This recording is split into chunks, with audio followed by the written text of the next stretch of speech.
आज का हमारा ट्यूटोरियल वेब एपीआई के बारे में है। आज हम सिंपल सी एक वेब एपीआई बनाना सीखेंगे। आज के ट्यूटोरियल में हम सबसे पहले एपीआई बनाएंगे और फिर इसको हम डिप्लॉय करेंगे और उसको टेस्ट करेंगे। ठीक है जी।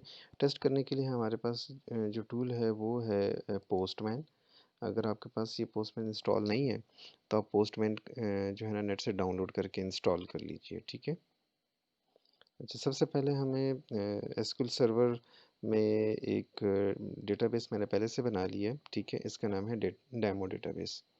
इस डेटाबेस में दो टेबल्स हैं। ठीक है, ये अभी क्योंकि हम जस्ट लर्निंग पर्पस के लिए हैं तो इसलिए मैंने बहुत सिंपल सी डेटाबेस बनाई है। इसमें दो टेबल हैं। एक का नाम है ऐप यूज़र। ठीक है, ये ऐप यूज़र का टेबल है और दूसरा टेबल है बुक के नाम से। ठीक है, दोनों में आईडी का जो कॉलम है ये ऑटो जनरेटेड है। ठीक है, ऑटो जनरेटेड का मतलब है कि ये आईडी की वैल्यू हम नहीं देंगे, हम रिकॉर्ड इंसर्ट करेंगे, बाकी वैल्यूज़ तो हम देंगे, लेकिन आईडी ये जो है ना ऑटो जनरेट करेगा। इसकी अगर आप डिज़ाइनिंग में जाएं तो इसकी डिज़ाइनिंग में ये जो आईडी है ये एक तो प्राइमरी की है और इसकी प्रॉपर्टीज़ में इसकी ऑटो जनरेट जो है आइडेंटिटी स्पेसिफिकेशन में ये हमने जो है ना आइडेंटिटी स्पेसिफिकेशन ऑन की हुई है। बाय डिफ़ॉल्ट ये ऑफ होती है। ठीक है, मतलब फॉल्स होती है। दोनों टेबल में हमने ये कर दिया। अच्छा जी, अब इसमें first name, last name, gender, mobile, password और रोल है। ये मैं इसलिए बना रहा हूँ इस टेबल में कि मोस्टली स्टूडेंट्स जो हैं वो मतलब जब लॉगिन बनाते हैं तो हमेशा डिफरेंट यूज़र के लिए डिफरेंट अप्रोच रखते हैं। लाइक स्टूडेंट के लिए अलग, टीचर के लिए अलग, एडमिन के लिए रहता है। ठीक है, तो यहाँ मैंने एक ही टेबल में मुख्तलिफ रोल्स को कंट्रोल किया हुआ है। लाइक मोहम्मद अली स्टूडेंट है, अब्दुल हफीज़ एडमिन है और शाहिद टीचर है और आयशा अगेन एक स्टूडेंट है। ठीक है जी। दूसरा हमने बुक का जो बनाया हुआ है, बुक में भी आईडी है, बुक का टाइटल है, ऑथर है, पब्लिशर है और कवर पिक्चर है। ठीक है, और इसकी प्राइस है। अच्छा, ये तो हमारी डेटाबेस होगी। अब हम चलते हैं विजुअल स्टूडियो की तरफ। ठीक है, सबसे पहले हम एक जो है ना विजुअल स्टूडियो को हम रन एज एडमिन करेंगे। ये याद रखना है आपने, विजुअल स्टूडियो को रन एज एडमिन करना है। ठीक है।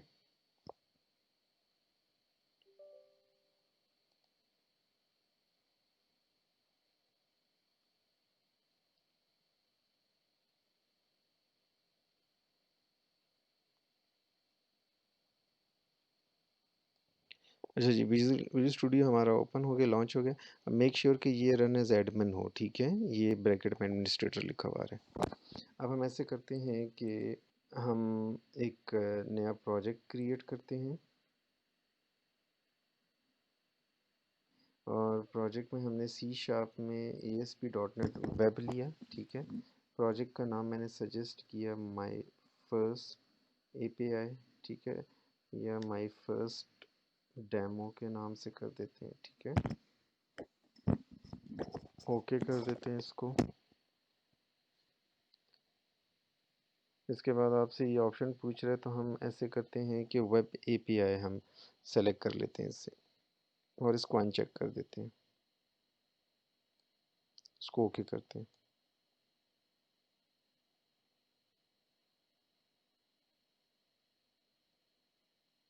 अच्छा जी, ये हमारा जो है ना प्रोजेक्ट क्रिएट हो गया है। ठीक है, और ये क्योंकि हमने default web API based project create किया है तो इसमें कुछ चीज़ें इसने सबसे पहले ऐड कर दी।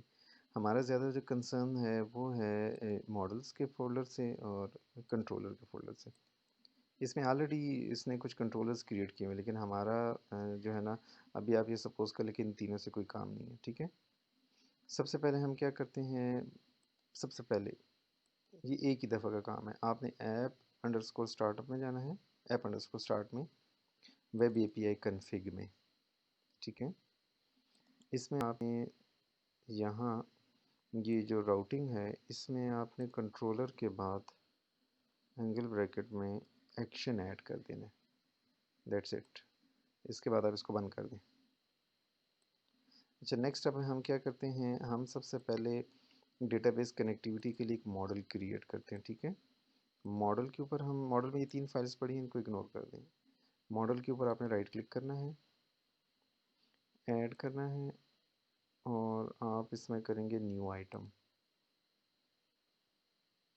न्यू आइटम में आपके पास ये जो डेटा का सेक्शन है इसमें जाएंगे, ADO.NET entity data model select करेंगे। ठीक है, इसका नाम बेशक मॉडल 1 ही रहने दें या डेमो मॉडल कर दें, आपको जो इसका कंफर्टेबल नेम लगता है वो रख लें। मैंने इसका नाम रखा है डेमो मॉडल, आप अपने प्रोजेक्ट के हिसाब से रख लें। अच्छा जी, इसमें इसमें एक विजिट स्टार्ट होता है। जो पहला स्टेप है इसमें ये एज इट इज़ रहने दें। सेकंड स्टेप में आप से कनेक्शन स्ट्रिंग पूछ रहा है कि भाई डेटाबेस से आप कनेक्ट होने जा रहे हैं तो डेटाबेस की डिटेल आप बताएंगे। तो मैं यहाँ से न्यू कनेक्शन पे क्लिक करता हूँ। न्यू कनेक्शन में मुझे अब एसक्यूएल तक पहुँचना है, तो मैं अपने एसक्यूएल के पास आऊँगा। ये वाला मेरा एसक्यूएल, इसमें ये जो सर्वर नेम है ये पूरा आप यहाँ से कॉपी कर लें और ये जहाँ पर आपने एसक्यूएल की कनेक्टिविटी का ये पूछ रहा है सर्वर नेम यहाँ पेस्ट कर दें। वन इम्पॉर्टेंट थिंग कि जब आप इसको डिप्लाई करेंगे तो बाद में आपको ऑथेंटिकेशन जो है वो एसक्यूएल सर्वर की चाहिए होगी। ठीक है, तो मेक श्योर कि एसक्यूएल सर्वर की ऑथेंटिकेशन से यहाँ लॉग इन हो। तो एसक्यूएल सर्वर में जो डिफ़ॉल्ट यूज़र है ऐसे का, मैं उसी को यूज़ कर लेता हूँ। उसका पासवर्ड दे दें यहाँ पर, अगर आपको पता नहीं पता तो वहाँ जाके सेट करें और फिर पासवर्ड दें। ठीक है, वैलिड पासवर्ड। अच्छा जी, यहाँ से मैं इसको सेव कर लेता हूँ पासवर्ड को और तीसरे स्टेप में मैं डेटाबेस को कनेक्ट कर डेटाबेस सेलेक्ट कर लेता हूँ। ठीक है, अब डेटाबेस मेरा है ये डेमो डेटाबेस। अगर ये नहीं आ रहा आपका तो इसका मतलब ये है कि आपके ये सेकंड स्टेप में कोई गड़बड़ है। इसको मैं यहाँ से ओके कर देता हूँ। ये मैंने डेमो डेटाबेस सेलेक्ट कर लिया। अब ये कनेक्शन स्ट्रिंग आ गई, ये मुझे वार्निंग दे रहा है कि भाई इसमें क्रेडेंशियल्स आपकी आ रही है सेंसिटिव डेटा की। तो मैं कहता हूँ ठीक है, इट्स ओके, नो इशू। ठीक है, ये मैंने कर दिया यस। और बाद में ये वेब डॉट कन्फिग में कनेक्शन स्ट्रिंग की वो ये सेलेक्ट सॉरी क्रिएट करता है आपके पास एक टैग।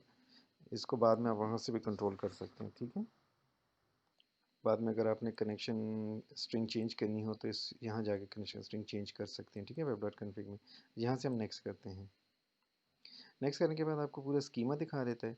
क्योंकि अभी मेरे पास दो ही टेबल है और मुझे सारे चाहिए, तो मैं इसी टेबल्स पे क्लिक कर लेता हूँ ताकि इंटायर डेटाबेस मेरी इंक्लूड हो जाए। दो चेक बॉक्सेस हैं, ये भी रहने दें। ठीक है, इसी तरह यहाँ और कोई चेंज नहीं करना आप। हम यहाँ से फिनिश कर देते हैं। ये थोड़ा टाइम लेगा। ठीक है, और उसके बाद ये जो है, ये जो आपके पास CDMX फाइल जनरेट होगी उसकी मैं डिटेल बताता हूँ। अच्छा जी, ये आपके पास EDMX फाइल जनरेट हो गई है। ठीक है, जो अभी हमने विजिट से की है। अब ये आपके पास है जी डेमो मॉडल डॉट EDMX। इसमें अगर आप इसको ओपन करें तो इसमें आपको यहाँ पर इम्पॉर्टेंट चीज़ जो नज़र आ रही है, दो टेबल थे इसलिए यहाँ पर इस EDMX में भी आपको दो एंटिटीज़ नज़र आ रही। ठीक है, ऐप यूज़र और बुक के नाम से। अगर आप ये EDMX फाइल ओपन करेंगे तो इसमें जो ये डेमो मॉडल डॉट टी है, इसके अंदर अगर आप देखें तो ऐप यूज़र और बुक के नाम से दो क्लासेस बन गई हैं। ठीक है, ये ऑटो जनरेटेड हैं। ये जितनी भी डेटाबेस टेबल हैं, हर टेबल के अगेंस्ट यहाँ पर हमारे पास एक एंटिटी बन गई है, क्लास बन गई है। ठीक है, जिस तरह ऐप यूज़र का टेबल था तो ये ऐप यूज़र की क्लास बन गई है हमारे पास, और इसी तरह बुक का टेबल था तो बुक की क्लास बन गई है हमारे पास यहाँ पर। ठीक है, तो हमारे पास अब टेबल के अगेंस्ट एक क्लास है। अच्छा, दूसरा ये है कि ये जो एंटिटी डेटा मॉडल के अंदर एक फ़ाइल है कॉन्टेक्स्ट की। अगर आप इसके अंदर जाएं तो ये कॉन्टेक्स्ट जो है ये डेटाबेस कनेक्टिविटी का जो है ना रोल प्ले करती है। ठीक है, ये जो डेमो डेटाबेस एंटिटीज़ के नाम से क्लास है, इसी को हम यूज़ करेंगे। इसके कंस्ट्रक्टर में आपका कनेक्शन स्ट्रिंग मेंशन हुआ हुआ है, जहाँ ये जाके अटेम्प्ट करेगा डेटाबेस की डिटेल इसमें हमने बताई होगी। और इसके अंदर आपको ना दो वर्चुअल आपको कलेक्शंस नज़र आएंगी।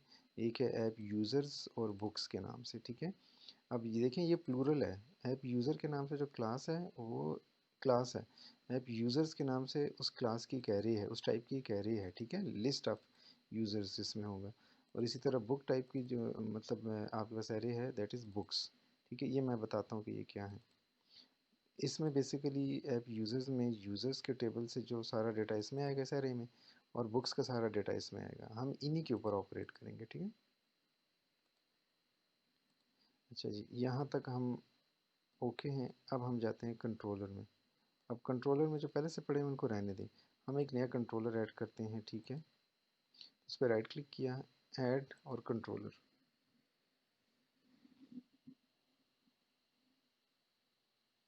कंट्रोलर में आप ऐड करेंगे वेब एपीआई टू कंट्रोलर, ठीक है। ये मेरे पास अभी यही है, तो वेब एपीआई, एमवीसी नहीं, वेब एपीआई कंट्रोलर। और एमपीटी ऐड कर दें ताकि हम खुद से सारी चीज़ें करें। तो मैंने एमपीटी सेलेक्ट किया, वेब एपीआई टू कंट्रोलर, और ऐड कर देता हूँ। ये मुझसे नाम पूछ रहे, ठीक है। मैं इसका नाम रख देता हूँ बुक्स कंट्रोलर। कंट्रोलर का जो मर्ज़ी नाम आप रखना चाहे रख सकते हैं, लेकिन मेक श्योर कि उस कॉन्टेक्स्ट के हिसाब से। मैं बुक्स से रेलिवेंट जितनी ऑपरेशंस हैं मैं इस कंट्रोलर के अंदर डालना चाह रहा हूँ, तो इसलिए मैंने इसका नाम भी बुक्स रख दिया, ठीक है। तो बुक्स कंट्रोलर, ये मेरे कंट्रोलर का पूरा नाम है।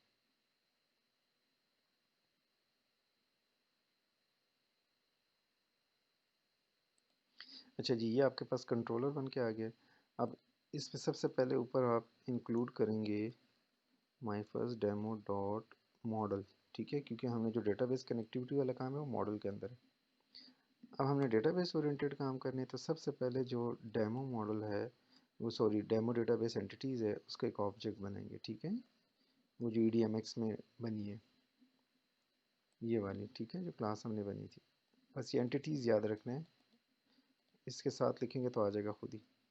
अच्छा, सबसे पहले हम चाह रहे हैं कि जी हम जितनी भी डेटाबेस में बुक्स हैं उन सब को सेलेक्ट करके दिखाना चाह रहे हैं यूज़र को, ठीक है। उसके लिए हम जो मेथड बना रहे हैं वो HTTP गेट बना रहे हैं। अच्छा जी, इसको हम रखते हैं पब्लिक। अब जितने भी वेब एपीआई के फंक्शंस आप बनाएंगे, सबसे पहले एक बात याद रखनी है कि पब्लिक होगा, ठीक है। और उसका जो रिस्पॉन्स रिटर्न टाइप होगी वो HTTP रिस्पॉन्स मैसेज होगा। जो मर्ज़ी हो, आपने रिटर्न टाइप ये रखनी है। हर फंक्शन की रिटर्न टाइप यही होगी, इसके अलावा आपने कुछ नहीं करना, ठीक है। फंक्शन जो मर्ज़ी हो, गेट है, पोस्ट है, पुट है, डिलीट है, लेकिन आपने रिटर्न टाइप यही रखनी है। अच्छा जी, मेरा पहला फंक्शन है ऑल बुक्स के नाम से, ठीक है। ये फंक्शन जितनी भी डेटाबेस में बुक के टेबल में डेटा पड़ा होगा सबको ले आएगा। अच्छा, सबसे पहले गुड प्रोग्रामिंग अप्रोच ये है कि मैं एक्सेप्शन हैंडलिंग करूँ, ठीक है। मैं ट्राई कैच यूज़ कर रहा हूँ यहाँ पर, और ये भी आपने हर एक में यूज़ करना है। ये ट्राई कैच आपका हर फंक्शन का हिस्सा होगा, ठीक है। और अगर एक्सेप्शन आती है तो यहाँ से हम क्या रिटर्न करेंगे, यहाँ से रिटर्न एक ही चीज़, रिटर्न हमेशा एक ही चीज़ होगी, ठीक है। वो जो रिस्पॉन्स मैसेज है यही होगा। तो हम करते हैं रिक्वेस्ट डॉट क्रिएट रिस्पॉन्स, ठीक है। और रिस्पॉन्स में जो आपका रिस्पॉन्स का स्टेटस कोड होगा, इसमें हम दे देते हैं इंटरनल सर्वर एरर, और ex डॉट मैसेज भेज देते हैं, ठीक है। जो एक्सेप्शन आया वो हम यूज़र को दे देते हैं कि भाई ये एक्सेप्शन आई है। तो हमने क्या किया, ये हमारा एक मॉडल हर एक में यूज़ होगा ट्राई कैच का, और रिटर्न में भी यही आपने करना है, ठीक है। अच्छा, ये एरर इसलिए दे रहा है क्योंकि प्रॉपरली अभी हम सब सारे पाथ से रिटर्न नहीं करें। अब हम यहाँ आते हैं, और ऑल बुक्स, हम डेटाबेस से सारी बुक्स लेकर आ रहे हैं, तो ऊपर जो हमने एंटिटी वाला ऑब्जेक्ट बनाया है डीबी का, यही हमारे लिए सारे काम करेगा। अब मैं कहता हूँ एक वेरिएबल बनाता हूँ बुक्स के नाम से, और डीबी डॉट बुक्स की जो इसकी एरे है, बुक के अंदर जाना है तो बुक्स की एरे होगी, ठीक है। मैंने आपको बताया कि जी हर टेबल की यहाँ पर ना एक प्लूरल फॉर्म में ना एक एरे बन गई है। जिस तरह ऐप यूज़र है तो ऐप यूज़र्स, बुक है तो बुक्स, ठीक है। मुझे सारी बुक्स चाहिए, तो मैं डी बी डॉट बुक्स करूँगा। सॉर्टेड चाहिए बाय टाइटल, तो मैं लिखूँगा ऑर्डर बाय, ठीक है। यहाँ लिंक की क्यूरी यूज़ कर रहा हूँ, बी डॉट टाइटल, और इसको कर देता हूँ डॉट टू लिस्ट। अब इस बुक्स की एरे के इसके अंदर सारी बुक्स मेरी आ जाएंगी, ठीक है। और यहाँ से मैं इसको कर देता हूँ रिटर्न, दोबारा वही लिख देता हूँ, ये रिक्वेस्ट डॉट क्रिएट रिस्पॉन्स, और HTTP स्टेटस कोड ओके कर देता हूँ। ओके हमेशा जब आपका सही काम होगा, मतलब आपके ऑल इज़ वेल, तो इसका मतलब ये कि ओके रिटर्न करें। ओके से पता चलेगा जो इसको कॉल करेगा कि भाई सब आपको जो चाहिए था वो मिल रहा है, ठीक है। तो ओके के केस में हम वहाँ पर यूज़र को बताएंगे कि भाई इस फंक्शन ने सही डेटा रिटर्न किया है। ये मेरा पहला फंक्शन है जो मैंने एपीआई के अंदर बनाया है, जो मुझे सारी बुक्स रिटर्न करके। इसके कंट्रोलर का नाम है बुक्स, ठीक है। तो इस फंक्शन तक पहुँचने के लिए मुझे इस कंट्रोलर का नाम याद रखना चाहिए, और फिर ये फंक्शन, सही। तो मैं पहले इसको बिल्ड करता हूँ, देखता हूँ कोई एरर तो नहीं है।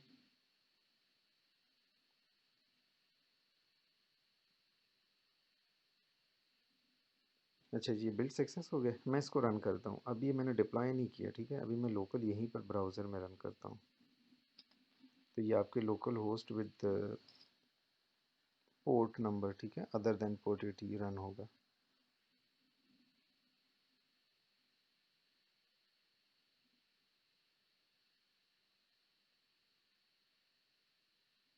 ये ब्राउज़र में रन हो रहा है, ठीक है। इसकी पोर्ट नंबर आया लोकल होस्ट के साथ 5288। दिस इज़ लॉजिकल पोर्ट, ठीक है। क्योंकि ये डिप्लॉय नहीं हुआ है तो ये IIS एक्सप्रेस पे रन हो रहा है, ठीक है। ये बता भी रहा है यहाँ पे, ये IIS एक्सप्रेस पे रन हो रहा है, ठीक है। बाद में हम इसको डिप्लॉय करेंगे, क्योंकि API को अगर आपने मोबाइल ऐप में या कहीं भी यूज़ करना है तो आपको डिप्लॉय करनी पड़ेगी। तो वो सेकंड स्टेज है हमारा इसके बाद। अच्छा जी, ये आपका जैसे ही रन होगा तो ये एक वेब की तरह का एक पेज आ जाता है, ठीक है। हमारे इससे कोई कंसर्न नहीं है। ये असल में वो जो होम कंट्रोलर है वहाँ से आ रहा है, ठीक है। अब हम जाते हैं जो हमारा ओरिजिनल था उस पे जाते हैं। बेसिकली हमारे कंट्रोलर का नाम था बुक्स। अब इससे पहले आपको सबसे पहले जो है ना यहाँ तक पहुँचने के लिए API लिखना पड़ेगा, ठीक है। फिर इसके बाद अपने कंट्रोलर का नाम, तो कंट्रोलर का नाम था बुक्स। आगे कंट्रोलर लिखने की ज़रूरत नहीं है, सिर्फ बुक्स, ठीक है। नाम उसका जो था आपका वो था बुक्स कंट्रोलर, लेकिन इस कंट्रोलर को लिखने की ज़रूरत नहीं है, बस सिर्फ उसका नाम जो भी है जिस तरह बुक्स, ठीक है। और स्लैश, फिर उसके अंदर फंक्शन कौन सा था जी? फंक्शन का नाम था ऑल बुक्स। ये केस सेंसिटिव नहीं है, इसलिए अगर मैं स्मॉल में भी लिख दूँ तो कोई इशू नहीं है, ठीक है। ऑल बुक्स, बस और कुछ नहीं करना, इंटर कर दें। तो ये यहाँ डेटा आपको XML की फॉर्म में दिखा रहा है, ठीक है। डोंट वरी कि मुझे जेसन चाहिए तो XML क्यों आ गया, ठीक है। ये आप समझें कि इस फंक्शन से आप जेसन और XML दोनों गेट कर सकते हैं। ब्राउज़र इसको XML में दिखा रहा है, ठीक है। अब हम इसी फंक्शन को, यही URL मैं कॉपी कर लेता हूँ यहाँ से और मैं पोस्ट में जाता हूँ, ठीक है। आपने पोस्टमैन अगर इंस्टॉल नहीं किया तो पहले इंस्टॉल कर लें, और जब पोस्टमैन आपका इंस्टॉल हो जाए तो यहाँ से आपने पोस्टमैन, यहाँ न्यू या बेशक यहीं से क्लिक कर लें, ठीक है। और ये आपकी एक न्यू विंडो ओपन हो जाएगी। इस विंडो में यहाँ पर आपके पास है URL की जगह, वो URL यहाँ पेस्ट कर दें आप, ठीक है। अच्छा, मेथड क्योंकि जब मैं बना रहा था तो मैंने उसके साथ HTTP गेट लिखा हुआ है, तो इसलिए पोस्टमैन भी यहाँ से एज ए गेट आपने सेलेक्ट करना है, ठीक है, जो वहाँ टाइप होगी। अच्छा, इसके बाद मैं इसको कर देता हूँ सेंड, यहाँ से रिक्वेस्ट भेजता हूँ इसको, ठीक है, कि मुझे इसके बुक का डेटा चाहिए। तो यहाँ इसने मुझे ये इसकी जेसन फॉर्मेट दे दिया, ठीक है। बुक का जो है ना जेसन फॉर्मेट, ये स्क्वायर ब्रैकेट का मतलब एरे है, ठीक है। इस करली बेसिस का मतलब ये है कि आपके पास जो है ऑब्जेक्ट आ गया बुक का, और ये की वैल्यू पेयर आ रहा है, मतलब ID2 है, टाइटल ये है बुक का, ऑथर ये है। क्योंकि ये ID2 पहले इसलिए है क्योंकि मैंने ऑर्डर बाय टाइटल का है, तो इसलिए ये सारी चीज़ें आ गई, ठीक है। ये आपके पास अब जेसन एरे आ गई है। पूरी जो बुक्स हैं वो सॉर्टेड बाय टाइटल हैं और जेसन एरे की शक्ल में, ठीक है। इसको आप डेटाबेस से भी कंपेयर कर सकते हैं, यही आपके पास डेटा वहाँ आ रहा है, ठीक है। 3 रिकॉर्ड्स हैं हमारे पास, तीनों वहाँ आ गए। अच्छा, ये तो था हमारे पास एक सिंपल आपके पास जो है ना बुक, ठीक है। अब हमने एक ही फंक्शन अभी बनाया है, हम इसको ऐसे करते हैं कि डिप्लॉय कर लेते हैं अपनी वेब API को, ठीक है। बाद में मज़ीद फंक्शन भी ऐड कर सकते हैं। अच्छा, यहाँ आपने क्या करना है, पहले मेक श्योर कि आपने रन एज एडमिन किया हुआ है, ठीक है। उसके बाद आपने अपने सोल्यूशन विंडो ओपन करनी है, अपने प्रोजेक्ट के ऊपर राइट क्लिक करना है, ठीक है। अच्छा, इसके लिए ना डिप्लॉय करने के लिए सबसे पहले इंपॉर्टेंट चीज़, पहले मेक श्योर कर लें कि आपके पास IIS इंस्टॉल है कि नहीं, जो कि इम्पोर्टेंट है इसके लिए। उसके लिए आप क्या करेंगे, आप विंडो R करें, ठीक है। यहाँ पर लिखें inetmgr। अगर यहाँ ये inetmgr, अगर आपके पास IIS इंस्टॉल है तो ये कमांड से ही चलेगी, मतलब ये ओपन, इसके अगेंस्ट ओपन हो जाएगा कुछ ना कुछ, ठीक है। अगर ये एरर देता है कि ये अननोन कमांड है, ठीक है, तो इसका मतलब ये है कि आपके पास IIS इंस्टॉल ही नहीं है, आप API डिप्लॉय नहीं कर सकते अभी, ठीक है। तो आपने क्या करना है, सबसे पहले जाना है, यहाँ लिखना है आपने सर्च में, ठीक है, इसमें लिखना है टर्न विंडोज़। जैसे ही टर्न विंडोज़ लिखेंगे तो खुद ही आपके पास आ जाएगा turn Windows feature on off. आप इसको ओपन करेंगे, ठीक है। अच्छा, ये जब ओपन होगा turn Windows feature on off, अगर आपके पास IIS इंस्टॉल है तो भी आपने ये ओपन करना है, ठीक है। अगर नहीं है तो तब भी। अब turn window feature on off जब ओपन करेंगे तो इसमें आपको सबसे पहले नज़र आएगा डॉट नेट फ्रेमवर्क 3.5।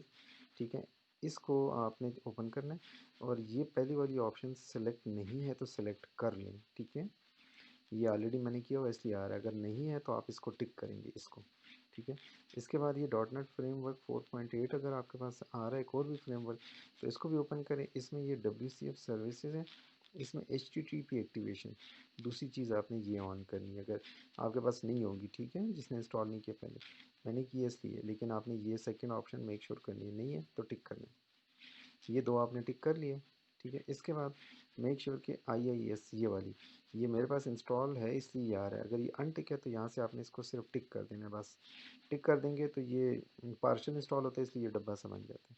तो ये तीन चीज़ें टिक करनी है, एक इसके अंदर एक ऑप्शन है, एक इसके अंदर और एक IIS को यहीं से टिक करना है बस। तो इसको हम कर देते हैं ओके। अगर ऑलरेडी ये है और वो दो नहीं है तो वो सिर्फ वो सेलेक्ट कर लें। हम इसको यहाँ से ओके कर देते हैं। ओके करने के बाद ये थोड़ा टाइम लेगा इंस्टॉलेशन में। जब इंस्टॉलेशन डन हो जाएगी क्लोज़ का विंडो आएगा, बटन आएगा, आपने क्लोज़ कर देना। फिर आप दोबारा आएंगे और यहाँ लिखेंगे INetMGR रन विंडो आर पे। ठीक है, INetMGR या ये लिख दें या यहाँ टाइप कर लें INetMGR, वही चीज़ आ जाएगी। ठीक है, इंटरनेट इंफॉर्मेशन सर्विसेज, ये मेक श्योर कि आपका आ रहा है तो इंस्टॉलेशन हो चुकी है। मैं इसको ओपन करता हूँ। ठीक है, ये INetMGR ओपन हो जाएगा तो इसमें आपको ये डिफ़ॉल्ट वेबसाइट नज़र आएगी। मेक श्योर कि कोई चेंज नहीं करनी बिल्कुल भी। लोग इसको डिलीट करके और पता नहीं क्या क्या करते हैं, आपने इसमें कोई चेंज नहीं करनी, एज़ इट इज़ बस ये ओपन हो गया, ये खाली है। ठीक है, अगर आपकी ऑलरेडी कोई वेबसाइट बनी हुई है तो ठीक है, कोई मसला नहीं। मेरे केस में ये एम्प्टी है, इट्स ओके। अब मैं क्या करता हूँ, मैं यहाँ इसको ऐसे ही रहने देता हूँ, अपने प्रोजेक्ट में वापस जाता हूँ। अब मैं अपने सोल्यूशन एक्सप्लोरर को ओपन करता हूँ, प्रोजेक्ट पे राइट क्लिक करता हूँ। ठीक है, और प्रॉपर्टीज़ में चला गया, मैं अपने प्रोजेक्ट की प्रॉपर्टीज़ में, सोल्यूशन की नहीं, प्रोजेक्ट की प्रॉपर्टीज़ में। उसके बाद मैंने प्रोजेक्ट प्रॉपर्टीज़ में तीसरा वाला टैब वेब का सेलेक्ट किया। ठीक है, इसमें मेरे पास एक सेक्शन है सर्वर्स का। ये विजुअल स्टूडियो के वर्जन के हिसाब से चेंज होगा। अगर 2019 है या कोई और वर्जन आपके पास 12, तो मेक श्योर कि ये सर्वर वाला सेक्शन ढूंढ ले वेब में। ठीक है, इसमें यहाँ पर आपके पास चेक बॉक्स है।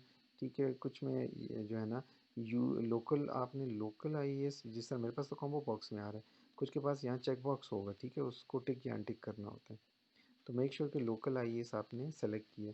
देखिए जब IAS एक्सप्रेस है तो यहाँ पर विद पोर्ट आपका रन दिखा रहा है। जैसे मैं लोकल IAS करता हूँ तो ये एक वर्चुअल डायरेक्टरी क्रिएट करता है। ये आपके प्रोजेक्ट का जो नाम है ये वही आ रहा है। आप इसको चेंज भी कर सकते हैं। ठीक है, जो मर्ज़ी आपका रखना चाहते हैं रख लें। अपने प्रोजेक्ट के हिसाब से रखना चाहते हैं कोई वैलिड नाम। बाय डिफ़ॉल्ट ये माई फर्स्ट डेमो है तो मैं इसको अभी ऐसे ही जाने देता हूँ। यहाँ से बटन क्लिक करता हूँ क्रिएट वर्चुअल डायरेक्टरी। ये सक्सेस का मैसेज आ जाना चाहिए। नहीं आ रहा तो मेक श्योर कि ये पहले से ना बना हो या ये जो एडमिनिस्ट्रेटर से रन ना हुआ हो। ठीक है, ये दो ही रीज़न हो सकती हैं। ठीक है, मैं इसको वापस अपनी चेंजेस क्रिएट करने के बाद मैंने चेंजेस रिवर्ट कर दिए। मेक श्योर कि इस एक्सप्रेस पे वापस ले आएँ। ठीक है, इसको मैं यहाँ से सेव करके क्लोज़ कर देता हूँ। अब मैं आइए इस जो मेरा ये था इसको मैं राइट क्लिक करता हूँ और रिफ़्रेश करता हूँ। तो रिफ़्रेश करने के बाद ये देखें माय फर्स्ट डेमो मेरी साइट यहाँ पर बन के आ गई है और कोई चेंज करने की ज़रूरत नहीं है, कुछ भी आपने नहीं चेंज करना, बस ये बन गई है my first demo, that's it. अब आप क्या करेंगे, आप ब्राउज़र में जब रन करते थे पहले लोकल होस्ट पोर्ट के साथ, अब आप लोकल होस्ट से पोर्ट हटा दें। अब आपकी साइट का नाम था माई फर्स्ट डेमो। अब आप सिर्फ लोकल होस्ट पोर्ट की जगह स्लैश करके माई फर्स्ट डेमो, बाकी वही है URL।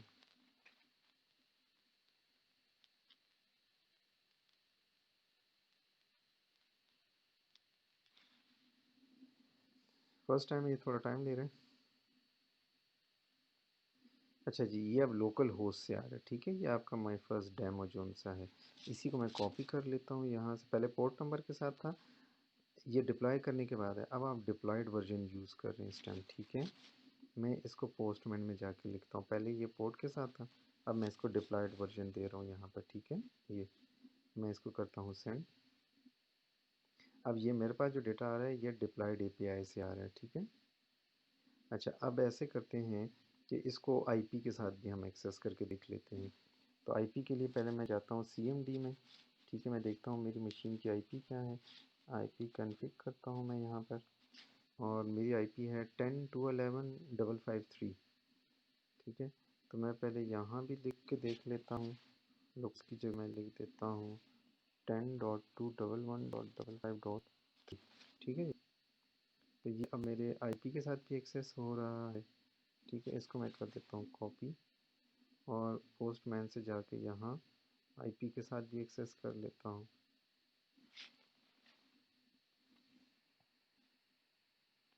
ये आईपी के साथ भी हो रहा है।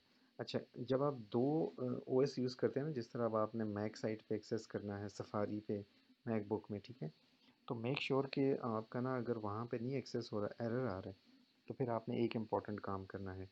ठीक है, ये स्टेप नोट करना है। आप ऐसे करेंगे कि फ़ायरवॉल ओपन करेंगे, विंडो फ़ायरवॉल। ठीक है, विंडो फ़ायरवॉल ओपन करेंगे और यहाँ से आप चेक फ़ायरवॉल स्टेटस पे जाएँ।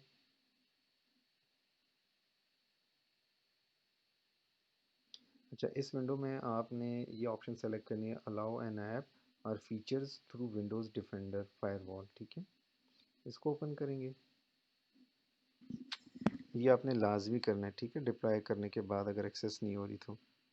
अच्छा जी, चेंज सेटिंग को ऑन करें, ठीक है, ताकि नीचे इनेबल हो जाएं चीज़ें। इस लिस्ट में सबसे एंड पे आपको ये अल्फ़ाबेटिकली ना डब्ल्यू डब्ल्यू की सेक्शन में आ जाए। ठीक है, ये जो डब्ल्यू जहाँ से शुरू हो रहा है, इसमें आपको एक नज़र आएगा, ये चीज़ है world wide web, W W services. ठीक है, ये ट्रिपल डब्ल्यू बनता है, ब्रैकेट में एच टी टी पी लिखा हुआ है। मेरे पास ये टिक्ड है, आपके पास ये हो सकता है कि ना टिक हुए हो। ठीक है, मेक श्योर कि आप ये टिक करें, सेलेक्ट करें इसको, मतलब ये यहाँ से इस तरह अनटिक हुआ होगा। ठीक है, ये इसको टिक करना है, यहाँ से ये टिक करना है आपने। ठीक है, आप इसको सेलेक्ट करेंगे और फिर यहाँ से कर देंगे ओके। ठीक है, तो इसका मतलब ये है कि अब आप फायरवॉल को कह रहे हैं कि एचटीटीपी के थ्रू जो रिक्वेस्ट बाहर से आएगी उसको परमिट करना है, ताकि अगर सफारी से या किसी और आपके ऑपरेटिंग सिस्टम से, मतलब इस मशीन से बाहर से कहीं से रिक्वेस्ट आती है तो कोई गड़बड़ ना हो। ठीक है, अच्छा, ये हमारा एक फंक्शन था और हमने अब तीनों तरीक़ों से देख लिए। लोकल होस्ट के साथ, ठीक है, डिप्लॉयड वर्जन, विद आईपी के साथ देख लिए, और विदाउट डिप्लॉय भी हमने देख लिए। अब हम ऐसे करते हैं, कुछ फंक्शन इसमें मज़ीद और ऐड करते हैं। ठीक है, अब हमारी ये डिप्लॉय हो चुकी है। अब हम ये वाला फंक्शन हम इसको बंद कर देते हैं। अब हम एक बुक ऐड करने वाला फंक्शन ऐड करते हैं। हम इसको कहते हैं, ये H T T P post है मेरा मेथड। ठीक है, उसको भी बिल्कुल एग्जैक्टली वही H T T P response message, और नाम रखते हैं ऐड बुक। ऐड बुक में बुक का पूरा ऑब्जेक्ट भेजूँगा। ठीक है, अगेन वही करता हूँ, ये जो ट्राई कैच वाला मेरा मैकेनिज़्म है, ये मुझे चाहिए, तो मैं इसको भी यहाँ कॉपी पेस्ट कर देता हूँ। लेकिन यहाँ जो मैं बुक ऐड करूँगा, वो मैं क्या करता हूँ, मैं यहाँ से करता हूँ, सपोज वी आर, बल्कि मैं लिख देता हूँ D B dot books dot add और बुक। ठीक है, ये मेरा अब लिंक का मेथड है। ये मैं बेसिकली कह रही है, मैं ऐड कर रहा हूँ बुक, जो बुक मुझे बाहर से यूज़र ने भेजी है। ठीक है, एज एन ऑब्जेक्ट, इस बुक के अंदर बुक की आईडी, टाइटल, ऑथर, हर चीज़ मौजूद है, ये कंप्लीट ऑब्जेक्ट है। ठीक है, और मैं इसको ऐड करने के बाद सेव चेंजेस करता हूँ ताकि डेटाबेस में रिफ़्लेक्ट हो जाए। और जब ये बुक ऐड हो जाएगी तो मैं इस बुक की आईडी यूज़र को रिटर्न करना चाहता हूँ, जो ऑटो जनरेट है। जैसी बुक ऐड होगा तो उसकी एक आईडी जनरेट होगी, मैं यूज़र को रिटर्न कर दूँगा कि ये बुक मैंने ऐड कर दी है। ठीक है, इसको मैंने सिर्फ बिल्ड किया है, बस मैंने अपने प्रोजेक्ट को बिल्ड किया है। तो ये मैंने एक ऐड बुक वाला फंक्शन ऐड कर दिया इसमें। ठीक है,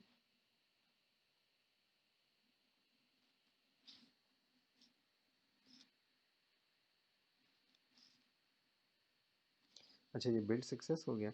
अब क्योंकि ये पोस्ट मेथड है, पोस्ट मेथड आप ब्राउज़र के अंदर एक्सेस नहीं कर सकते। अगर मैं यहाँ पर करता हूँ ना ऐड बुक, ठीक है, तो ये मुझे एरर दे देगा, ये पोस्ट मेथड को एक्सेस नहीं करने देता, सिर्फ गेट मेथड आप ब्राउज़र में एक्सेस कर सकते हैं।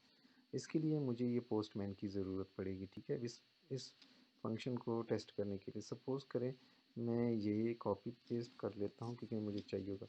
अब मुझे, मैं एक और टैब ओपन कर लेता हूँ। ठीक है। इसमें मैं मेथड सेलेक्ट करता हूँ पोस्ट।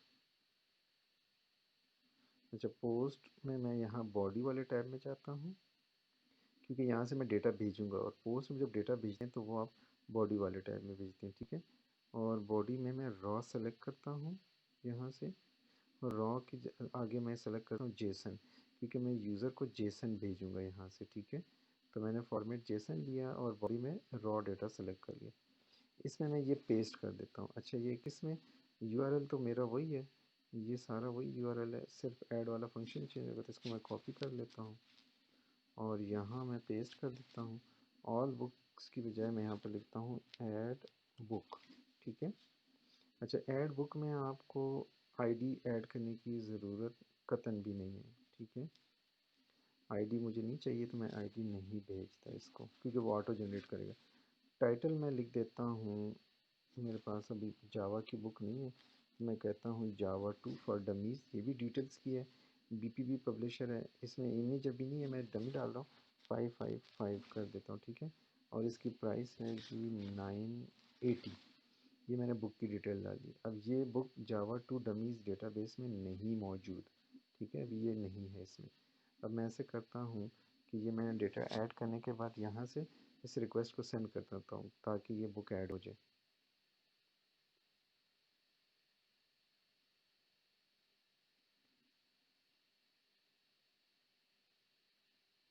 अच्छा जी, ये देखिए, ये जो स्टेटस आ रहा है आपके पास यहाँ, ये देखिए 200 लिखा हुआ आ रहा है, 200 ओके। इसका मतलब है कि ये फंक्शन ने सही काम किया है और आपका डेटा ऐड हो गया, और इसने आईडी रिटर्न किया 5। इसका मतलब है डेटाबेस में ये जो बुक ऐड हुई है इसकी आईडी 5 है, ठीक है। जाके कंफर्म भी कर लेते हैं। ये आपके पास जावा 2 फॉर डमीज़ आ गई है, ठीक है। आईडी 5 आ गई आपके पास। अच्छा जी, ये हमारा एक फंक्शन और ऐड हो गया। इसको रन करने की ज़रूरत नहीं है, जस्ट बिल्ड किया मैंने। क्यों? क्योंकि ये डिप्लॉय हुई है, ठीक है। और वैसे भी डिप्लॉयड वर्जन हम एक्सेस करें। यहाँ आपको बुक चाहिए वो वाली, इसमें पहले नहीं नज़र आ रही ना 5 वाली, तो आप इस रिक्वेस्ट को दोबारा जस्ट करें।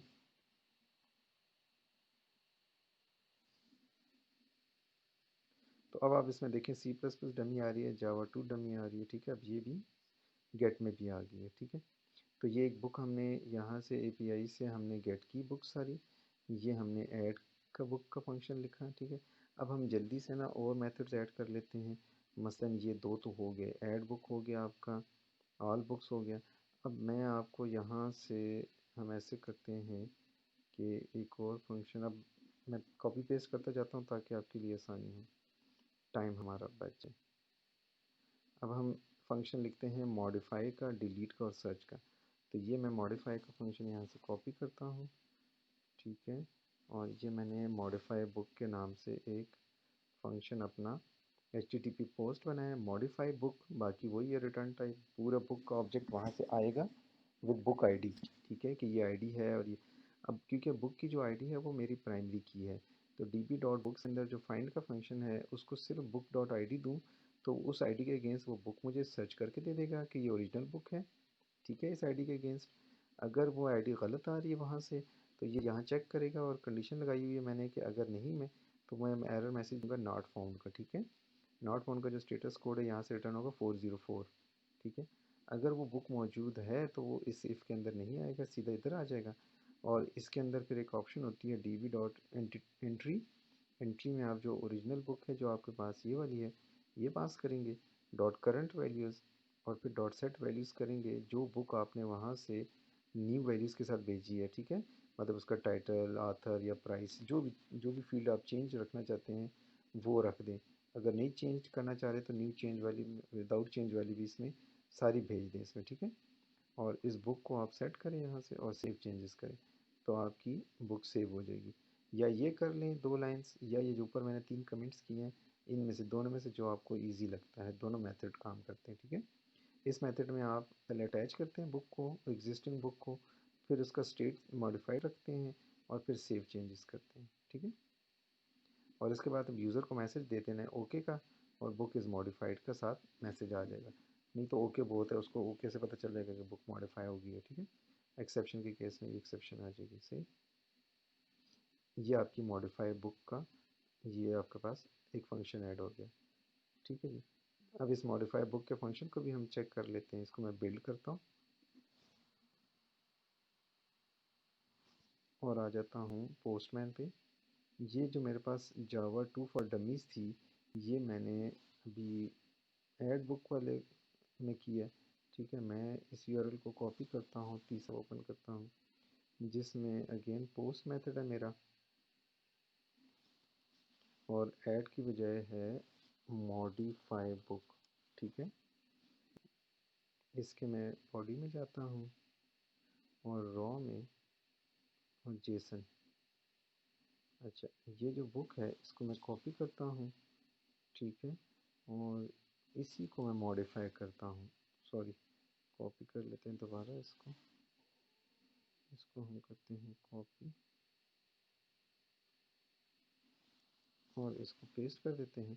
इसके लिए आईडी चाहिए होगी, इसलिए आप जेसन में आईडी भी देंगे। ठीक है, कॉलन और आईडी लेट्स सपोज थी 5 इस बुक की। हाँ, आईडी सही देनी है, गलत नहीं देनी, वरना फिर उसको नहीं मिलेगी ये बुक। ठीक है, आईडी 5 है और जावा 2 की बजाय मैं कहता हूँ ये जो जावा 3 फॉर डमीज़ होनी चाहिए थी। ठीक है, और इसकी जो प्राइस है वो 9 की बजाय 580 होनी चाहिए थी, बाकी वही है। ठीक है, तो अब ये मैं मॉडिफाई बुक कर रहा हूँ, तो ये करेगा जी सेंड यहाँ से।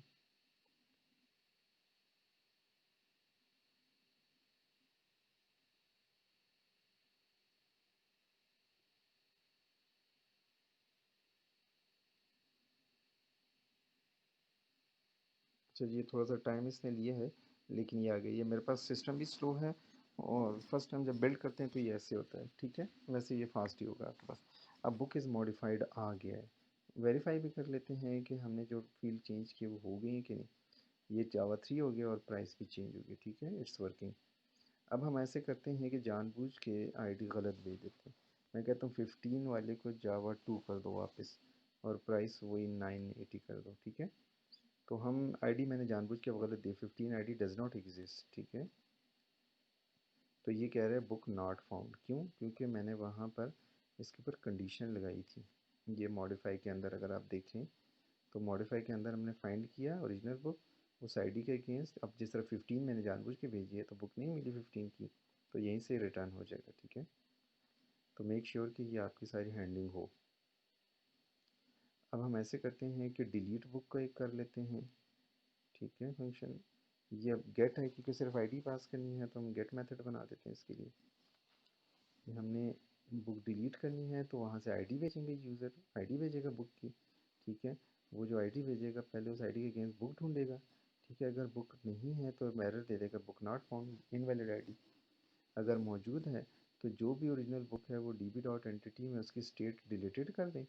ठीक है, जो आपको बुक मिली है डेटाबेस में, ठीक है, वो आपको फाइंड से जो मिली है उसके स्टेट आप डिलीटेड कर दें। मॉडिफाई में मॉडिफाइड था, यहाँ डिलीटेड कर दें, और सेव चेंजेस करें तो बुक डिलीट हो जाएगी। ठीक है, इस फंक्शन को भी हम चेक कर लेते हैं बिल्ड करके। ये जो हमने जावा 2 फॉर डमीज़ की है यही हम डिलीट कर देते हैं, इसकी आईडी 5 है। पहले हम इनवैलिड आईडी देते हैं। ठीक है, तो ये हमारा मॉडिफाइड था। अब इसको हम कॉपी कर देते हैं, और हमने मेथड बनाया हुआ है गेट का, तो हम इसको गेट ही रहने देते हैं, और इसको यहाँ पेस्ट करके हम कहते हैं डिलीट बुक। ठीक है, और आईडी आप क्वेश्चन मार्क के साथ भी लिख सकते हैं आईडी, जिस तरह मैं यहाँ पर लिख देता जानबूझ के गलत लिखता हूँ 15। ठीक है, और इसको कहता हूँ कि ये डिलीट। अब ये क्यूरी स्ट्रिंग में पास हो रही है आईडी। ठीक है, वो पैरामीटर क्योंकि गेट की है, तो जब भी आप फंक्शन का गेट होगा उसमें जो इनपुट जा रही होगी वो अपने क्वेश्चन मार्क के साथ क्यूरी स्ट्रिंग में लिखेंगे। ठीक है, मसलन ये देखें, ये जो आपका फंक्शन है डिलीट, ये एक आईडी इनपुट ले रहा है, और क्योंकि ये गेट मेथड है तो इसलिए आप इसको ये क्यूरी स्ट्रिंग इसके थ्रू पास करेंगे। ठीक है, अगर आपकी वेरिएबल का नाम आईडी है, मतलब आई और डी है, ये डिफ़ॉल्ट। ठीक है, अगर ये नाम है, ठीक है, तो फिर ये मेंशन करने की भी ज़रूरत नहीं है आपको। अच्छा, ये डिलीट थोड़ा सा टाइम ले रहा है, हो जाएगा अभी। अच्छा, ये बुक नॉट फाउंड आ गया क्योंकि मैंने जानबूझ के 15 दिया था। ठीक है, आप ऐसे भी लिख सकते हैं आईडी को, या स्लैश करके भी पास कर सकते हैं। ठीक है, अगर कीवर्ड आईडी है तो। अगर आपने नेम, पासवर्ड या वेरिएबल का नाम कोई और है, टाइटल, ठीक है, या टेक्स्ट, तो फिर आप क्वेश्चन मार्क के साथ ही लिखेंगे। ठीक है जी, 15 में भी ये मैसेज आएगा कि जी नॉट फाउंड। ठीक है, ये अगर मैं वैलिड वाले देता हूँ 5, तो ये कह देगा जी आप क्वेश्चन मार्क के साथ लिखें या स्लैश के साथ लिखें, एक ही बात है। ठीक है, अब मैं वैलिड दे रहा हूँ 5, तो ये मुझे कह देगा कि जी बुक डिलीटेड। ठीक है, बुक इज़ डिलीटेड। जाके देख भी लेते हैं डेटाबेस से। ठीक है, यहाँ से डिलीट भी होगी ये बुक। सही है, तो इसका मतलब ये है कि डिलीट का फंक्शन हमने देख लिया है। अच्छा, इसके बाद हम सर्च का भी एक देख लेते हैं। ठीक है, तो सर्च के फंक्शन को भी मैं यहाँ से कॉपी पेस्ट कर लेता हूँ, क्योंकि ये तो बाकी तो लॉजिक है, सिंपल है।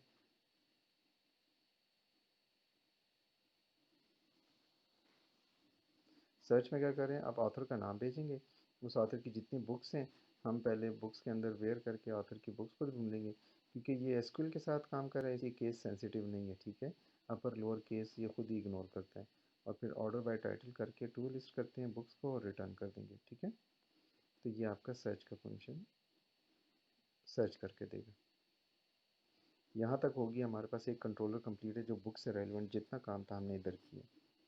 अब हम एक और कंट्रोलर बना देते हैं। ठीक है, उसका नाम रखते हैं, कंट्रोलर्स पर राइट क्लिक करके एक और कंट्रोलर बना देते हैं, और बल्कि इस बिल्ड हो जाए फिर करते हैं।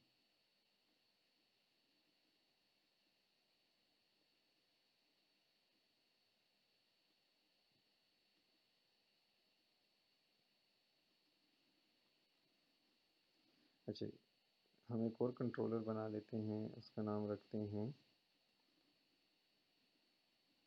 Users controller. ठीक है, जिसमें यूज़र से रेलिवेंट काम होगा। ये API 2 मैंने सेलेक्ट किया, वेब API 2। इस कंट्रोलर का नाम रख दिया यूज़र्स कंट्रोलर। ठीक है, इसको हम करते हैं ऐड। ये आपके पास एक और कंट्रोलर आ गया, इसमें भी आपने using my first demo dot models add कर लेना है। और जो मॉडल आपका एंटिटीज़ वाला था, ठीक है, इसका एक ऑब्जेक्ट बनाएंगे। और इसके बाद आपने उसी तरह, अगर लेट्स सपोज मैंने लॉगिन का बनाना है, तो मैं HTTP गेट, ठीक है, पब्लिक, और ये है जी HTTP रिस्पॉन्स मैसेज, और मैं कहता हूँ जी यूज़र लॉगिन। ठीक है, यूज़र लॉगिन में स्ट्रिंग मोबाइल और स्ट्रिंग पासवर्ड, मोबाइल और पासवर्ड से यूज़र लॉगिन होगा। ठीक है, ये डेटाबेस में मैंने ये यूज़र बनाया हुआ है, वो मोबाइल नंबर देगा और अपना पासवर्ड देगा। ठीक है, वो लॉगिन हो सकता है। और ये जो लॉगिन का फंक्शन है, जो भी इसको कॉल करेगा मोबाइल नंबर और पासवर्ड भेजेगा, बाकी ये नहीं बताएगा कि मैं एडमिन हूँ या क्या हूँ। ये ऑटोमेटिकली जब ये लॉगिन होगा तो ये चेक करके बताएगा कि जी आप लॉगिन सक्सेसफुल है, और ये आपकी लॉगिन की डिटेल है, जिसमें उसका रोल भी होगा कि एडमिन है या क्या है। ठीक है, उसी तरह ट्राई कैच वाला फ्लैग लगा देते हैं। अच्छा, इस कोड को मैं जल्दी से कॉपी पेस्ट कर देता हूँ ताकि हमारा टाइम बच जाए। ये मैंने एक लॉगिन का कोड लिखा है। ठीक है, हम इसको कॉपी पेस्ट कर लेते हैं।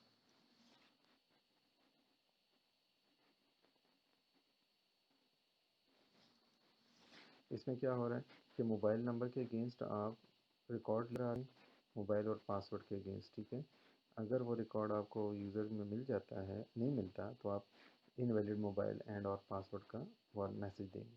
अगर है यूज़र तो यूज़र की पूरी डिटेल रिटर्न, पूरा ऑब्जेक्ट रिटर्न करें यूज़र का। ठीक है, पूरे ऑब्जेक्ट में यूज़र की सारी, उसका first name, last name, ID, mobile, password और यूज़र का रोल, मीन्स के पूरे ऑब्जेक्ट में ये पूरा रिकॉर्ड होगा, ये सारे कॉलम्स होंगे, जेंडर भी है। ठीक है, तो अब हमने यूज़र लॉगिन का एक फंक्शन बनाया है, इसको भी बिल्ड कर लेते हैं और जाके यहाँ से इसको चेक कर लेते हैं। ठीक है,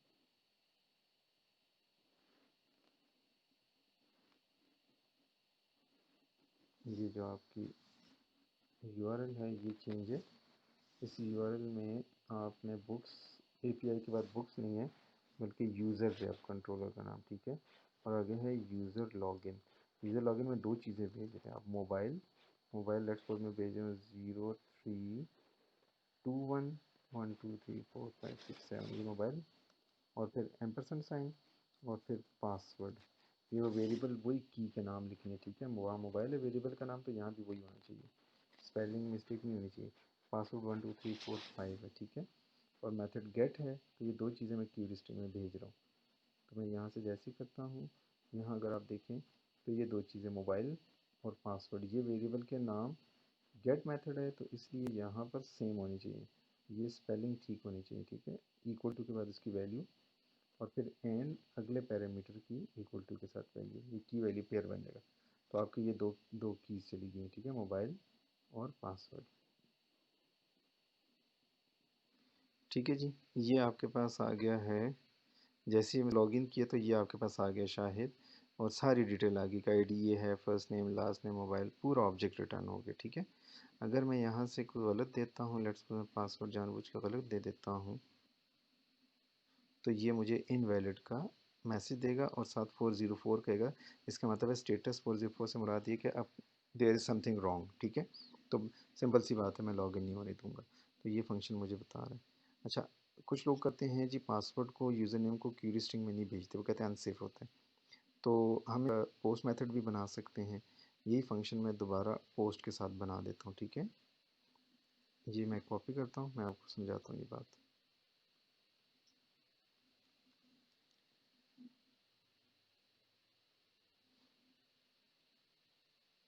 अच्छा जी, ये मैंने अब पोस्ट के साथ वही यूज़र लॉगिन का बनाया है। ठीक है, फंक्शन का नाम आप सेम रखें या चेंज रखें, आपकी मर्ज़ी है। मैंने सपोज सेम रख दिया, यूज़र लॉगिन।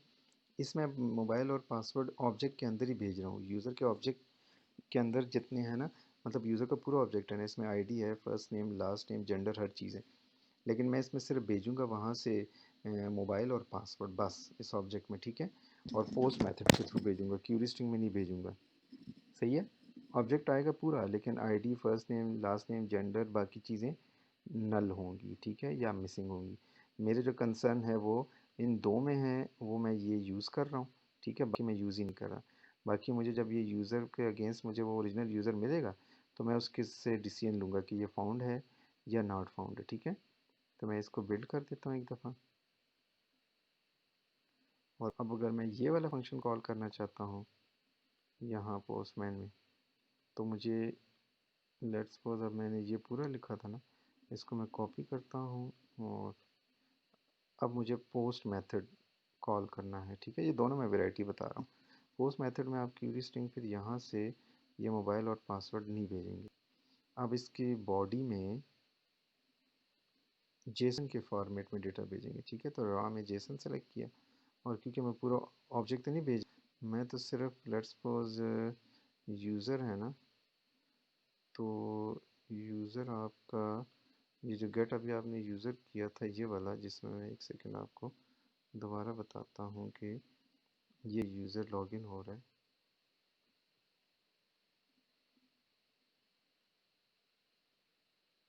अच्छा जी, ये वो था जो हमने क्यूरी स्ट्रिंग के थ्रू भेजा था ना।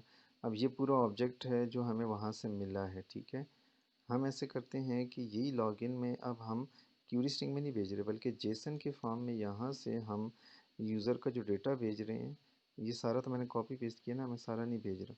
मैं सिर्फ मोबाइल यहाँ से भेजूँगा और पासवर्ड भेजूँगा बस, लेकिन एक ऑब्जेक्ट की शक्ल में भेजूँगा। ठीक है, क्योंकि वहाँ ये यूज़र में चला जाएगा, यूज़र के मोबाइल में मोबाइल आ जाएगा, पासवर्ड में पासवर्ड आ जाएगा, बाकी यूज़र की फील्ड मिसिंग है। ठीक है, मैं ये दो चीज़ें भेज रहा हूँ और वहाँ से मुझे डेटा जो रिटर्न होगा वो इसके अकॉर्डिंग होगा। मसलन मैं 0300 वाले को करता हूँ। ठीक है, 300 वाले यूज़र को 1234 5 पासवर्ड है, यूज़र लॉगिन कर रहा हूँ पोस्ट में। ये मुझे इसने अब्दुल हफीज़ रिटर्न किया, मेल है, और ये एडमन है। ठीक है, और अगर मैं दूसरा कोई करता हूँ 0333, ठीक है, तो 333 के अगेंस्ट आयशा हबीब है, स्टूडेंट है। ठीक है, और इसी तरह 321 है, तो ये कौन सा यूज़र है जी, ये शाहिद जमील है। ठीक है, मतलब जो भी आप भेज रहे हैं तो लॉगिन से ही काम कर रहे हैं दोनों तरीक़ों से। यहाँ तक हमारी एपीआई के जो है ना, हमने एक छोटा सा डेमो देखा है। अब लेट्स सपोज कभी कभी ये होता है कि आप अपने डेटाबेस में कोई टेबल ऐड कर देते हैं या कोई कॉलम ऐड करते हैं, उसको रिफ्लेक्ट भी करना होता है यहाँ पर। कुछ लोग क्या करते हैं, पूरा ADMX डिलीट करके दोबारा करते हैं। ठीक है, तो इसके लिए आसान तरीका क्या है, मैंने डेटाबेस में एक और टेबल ऐड किया। सपोज़ करें मेरे पास एक टेबल है जी कैटेगरी का, मैं एक और ऐड कर देता हूँ। ठीक है, डेटाबेस में मैंने एक टेबल ऐड किया, टेबल की मैंने आईडी रखी, सॉरी कॉलम एक ऐड किया इसमें आईडी, और इसके मैंने प्राइमरी की बना दिया, और इसमें आइडेंटिटी ऑन कर दिया ऑटो। ठीक है, और इसका एक कॉलम रख दिया, इसका टाइटल। ठीक है, एंड वार चार, बस इसको मैं सेव कर लेता हूँ। इसका नाम रख देता हूँ कैटेगरी के नाम से, एक टेबल मैंने ऐड किया। अब मेरे पास 3 टेबल हो गए, ठीक है, 3 टेबल हो गए मेरे पास। अब मैं यहाँ आता हूँ अपने प्रोजेक्ट में और यहाँ मेरे जो ये वाली जो EDMX फाइल है इस पर राइट क्लिक करता हूँ। अगर ये ओपन नहीं है तो आप मॉडल के अंदर जाएंगे, मॉडल के अंदर ये वाली जो फाइल है demo.edmx ये फाइल है, ठीक है। इस पर राइट क्लिक करके अपडेट मॉडल करेंगे फ्रॉम डेटाबेस। जब आप अपडेट फ्रॉम डेटाबेस करेंगे तो ये दोबारा ओपन हो जाएगा ऐड, और इसमें आपको जो टेबल ऐड नहीं है वो नज़र आएगा, ठीक है। ये कैटेगरी का नया टेबल है, बाकी दो तो ऐड है इसलिए नज़र नहीं आ रही। इसको सेलेक्ट किया और इसको कर देता हूँ फिनिश, ठीक है जी। इसको हम कर देते हैं सेव।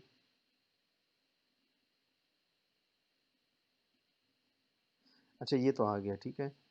मोस्टली होता है कि याद जाता है लेकिन इसके पीछे जो कोड होता है ना वो जनरेट नहीं होता, ठीक है जी। अब हम ऐसे करते हैं,